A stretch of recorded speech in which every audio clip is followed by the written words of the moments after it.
of the coming judgment on this city, because even now, it is not too late. The window is narrowing, but it is not yet closed.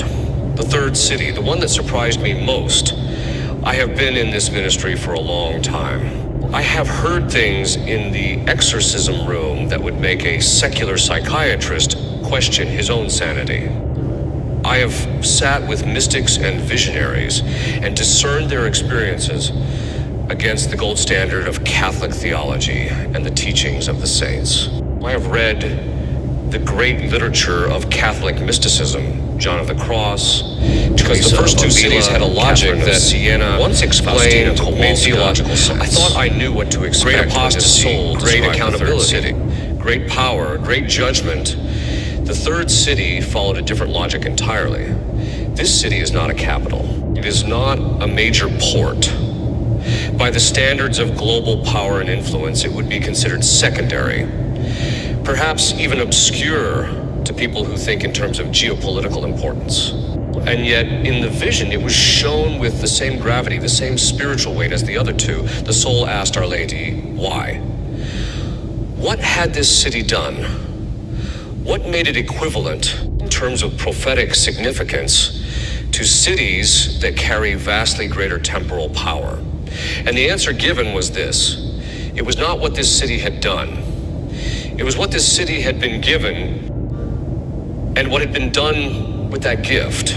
This city, and again, I am describing characteristics rather than naming it directly, this city had been the site of a significant religious event within living memory, an event that had drawn the faithful, an event around which a genuine renewal of Catholic life had begun to coalesce.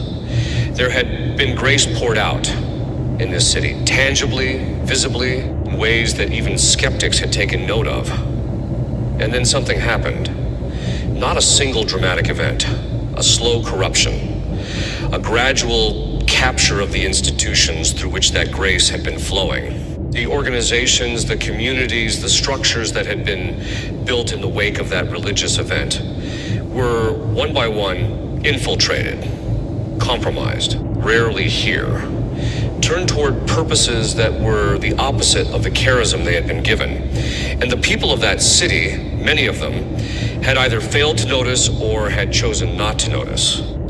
Because noticing would have required action. It would have required standing up, speaking out, paying a social cost. And comfort is a more powerful sedative than most people realize.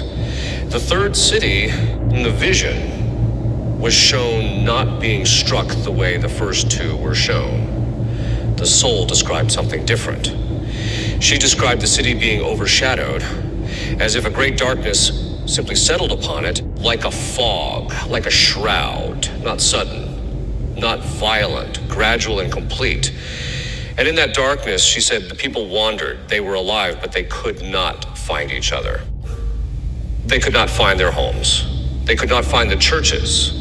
And the churches, those churches that had once been centers of authentic spiritual renewal, were locked from the inside. Locked not by persecutors, but by the people within them. By those who had captured those institutions and who, when the darkness came, chose to protect themselves rather than open the doors to the desperate souls outside. This image shook me more than anything else in the entire account, because I have seen this happen, not in a prophetic vision, in real life. I have seen communities that were founded on authentic charisms become captured by leadership that is more concerned with institutional survival than with the spiritual welfare of souls. Well, I have seen churches that should be sanctuaries become fortresses of control. And when the sheep need the shepherd most, the shepherd locks the door. Our Lord had a word for that kind of shepherd. He called them hirelings. The third city carries a specific warning for the Catholic faithful, and it is this: do not place your trust in institutions.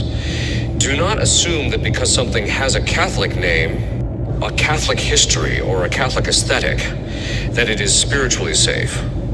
The greatest spiritual dangers in the coming days will not come from obviously pagan sources. They will come from within structures that look Catholic on the outside. Test everything against the perennial teaching of the Church. Test everything against the Gospels. Test everything against authentic tradition, not the manufactured tradition of the last 60 years, but the living tradition that goes back to the apostles, and cultivate in your own home the ability to be the church for your own family.